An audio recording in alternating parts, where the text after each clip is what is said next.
Cette baie de l'Aiguillon, elle est donc située entre l'océan Atlantique, ici le Pertuis breton, qui est une ancienne vallée en noyer, et puis le marais Poitevin qui est vers l'est. Alors je m'appelle Éric Chaumillon, je suis professeur à l'Université de La Rochelle.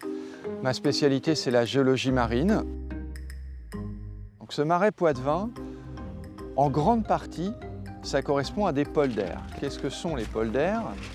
Eh bien en fait ce sont des zones où on a empêché l'inondation. Donc on a ceinturé des territoires avec des digues et des levées, ce qui fait que l'inondation, qu'elle soit marine ou fluviale, ne pouvait plus se produire. Mais en faisant ça, on a aussi interdit aux sédiments de venir, puisque les sédiments sont apportés par l'eau. Conséquence, le sol arrêtait de s'élever puisque le sédiment n'arrivait plus, mais pire, en raison de la compaction naturelle des sédiments, mais aussi des pratiques agricoles qui contribuent à compacter, eh bien, le sol s'est enfoncé. Donc d'un côté, dans le polder, on a le sol qui s'enfonce, et de l'autre côté, on a l'océan qui monte. On est donc dans une situation périlleuse, surtout que l'océan monte de plus en plus vite. Il y a une accélération. On a des très forts taux de sédimentation, c'est-à-dire que jusqu'à maintenant, toutes les carottes qu'on a faites pour mesurer les taux de sédimentation sur les 100 dernières années, c'est des taux de sédimentation qui sont de l'ordre de 1 cm par an, voire plus. Et finalement, on s'aperçoit qu'on a véritablement des taux de sédimentation qui sont hors normes, qui sont très largement au-dessus de la moyenne. Et en particulier, on a comparé ça avec l'équivalent sur la côte est américaine, de l'autre côté de l'Atlantique, là-bas. Et on a vu qu'on avait des taux de sédimentation beaucoup plus importants. Et ça, c'est extrêmement intéressant, finalement, par rapport à l'adaptation au changement climatique, à l'élévation du niveau des mers.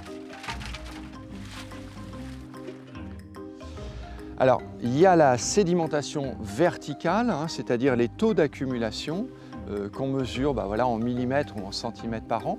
Et puis, il y a aussi l'évolution horizontale, vue d'avion. C'est-à-dire que ici, on a cette végétation, on voit très bien la limite de végétation entre la partie haute de l'estran et la partie basse. Et on s'aperçoit que ce trait de végétation migre très très vite, il gagne très vite dans la baie vers l'océan. Et on a des taux d'avancée qui sont de l'ordre de plusieurs mètres par an. Pour être précis, ça va de 6 à plus de 14 mètres par an. Donc c'est très très très rapide.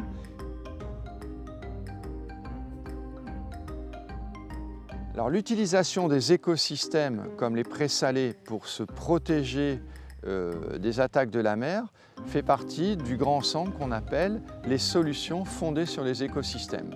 Donc effectivement, ça correspond à des stratégies de management côtier, de protection côtière qui utilisent la résilience des écosystèmes, qui utilisent leur capacité, leur plasticité à s'adapter aux changements environnementaux.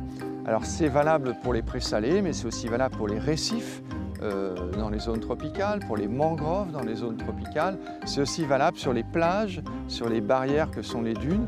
Donc tous ces écosystèmes, c'est vraiment essentiel de les protéger parce qu'ils nous apportent beaucoup de réponses par rapport à l'élévation du niveau des mers, au changement climatique, en termes de protection des enjeux humains. En fait, l'humanité elle a deux problèmes aujourd'hui, majeurs. Alors il y en a plus, il y a plus de limites planétaires, mais les deux problèmes majeurs, c'est l'érosion de la biodiversité et ces changements climatiques.